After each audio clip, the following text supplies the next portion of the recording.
Ito.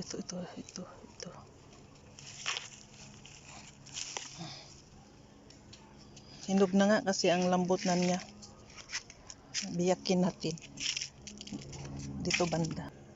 Ayan o. Ayan ang itim na yung ano.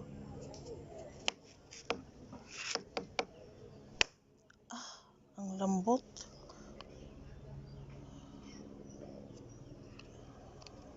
Sobrang hinog na yata to. Ang bulok na. May.